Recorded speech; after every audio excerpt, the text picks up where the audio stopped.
Did Dr. Yunus, do you think that there was a backroom deal that he had with the Americans that I will allow you this thing to happen, your entry into Myanmar, and was there some kind, and you set me up in Bangladesh? Was it that? Do you think that was part of it? Actually, there are two parts to this question. One is the interest that Yunus has in this project itself. Today, Yunus's interest is only to survive. You've seen what's happening in Bangladesh lately. Last 3-4 days, there are huge protest rallies going around. Most of the political parties have kind of got around to tell him, please declare a date for elections. He's in Tokyo. He's in Tokyo, yes, he's gone to Tokyo. That reminds me, in the 10 months that he's been there, this is the 11th country that he's visiting. See, he's a speaking assignment kind of a person, right? Yeah. So when a speaking assignment comes, he has to go. Like he forgets, that he's in charge of Bangladesh. You're in charge of a country now. But speaking engagement comes, he goes. This is a bizarre case. Anyway, sorry to interrupt. Yeah, go ahead. That's true. So while his interest is to stay in power, no matter what, and mind you, he had political aspirations way back in 2012. He had launched a party which didn't do too well.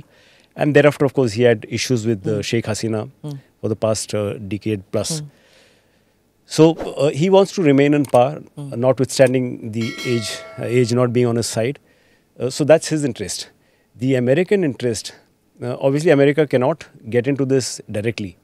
But there is sufficient media coverage of the role that the United States played to get him there in the first place. Okay. Yunus there. So today, if Yunus has to continue, surely he needs the American blessings. So that is kind of related to what you were alluding to. Is it that I will serve your geostrategic interests in this region?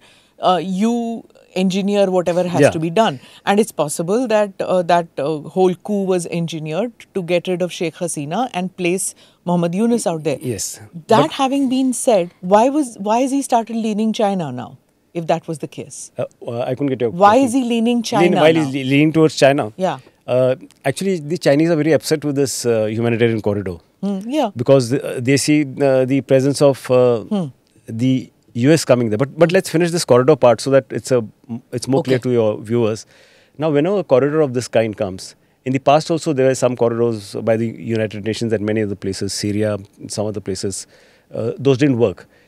Now, whenever we talk of a corridor, first you have to establish from where to where. So if you look at the map, in all likelihood, it's not now anywhere given as to where is this going to come, but it's fair to assume it will be in the same area from where the refugees came to Bangladesh. So it means from Cox's Bazar, it will go to Rakhine, that place which I told you, Mongdao or Baitudang, that is the place where it will go. So that will be the extent. Now, next question is this aid for whom? So today, who are the people there? It is the Buddhists. We spoke of 76%. They're okay. Nobody's fighting them. It is those 21-22% of Rohingyas for whom this aid is going. So it is supposed to go there. Now let us look at it this way. Is Rakhine the only state which is in trouble? No, there are so many other states which are in trouble. So why only in Myanmar? In Myanmar. So why only humanitarian aid here?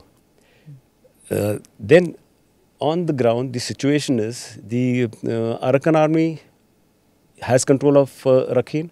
Unlikely that, though people say it is to support the Arakan army, weapons and all to go later. But I feel a little different. Given the Chinese connect that the Arakan army has, the Chinese will not allow this in the first place. So I am looking at it this way. These weapons could well be for the, let's say, the ARSA. Again, this is not there in any media space, but my assessment in this, it may well possibly not be for Arakan army. These weapons, if it is planned to be sent later, could well be to arm the Rohingya militia, the Arakan Rohingya Salvation Army, which I said. By the way, the fellow who heads this is a fellow called Ataullah, who was brought up in Pakistan. Oh. Yeah, he's a Pakistani citizen. So he's not a Rohingya? Or he's a Rohingya living in Pakistan? Who lived in Pakistan? Who lived in Pakistan, but now he's here. Conveniently. Huh. So probably it could be to arm them, because they are the people who are now oppressed in a way, so to speak, the Rohingyas. So ARSA again, what has happened is the people from Arsa have been picked up by the Myanmar army to fight the Arakan army. Okay. That's another interesting thing because it is the same Arsa who were, attacked by the Myanmar army. Where are the Arsas now? They're all over in Rakhine. They're not at one particular place. Okay. They are a loose. What is their skin in the game? They are basically fighting for the Rohingyas. Okay. They're fighting for the Muslims who are there. Do subscribe to the ANI Clips channel to get shorter versions of this podcast. Click here to watch the full episode.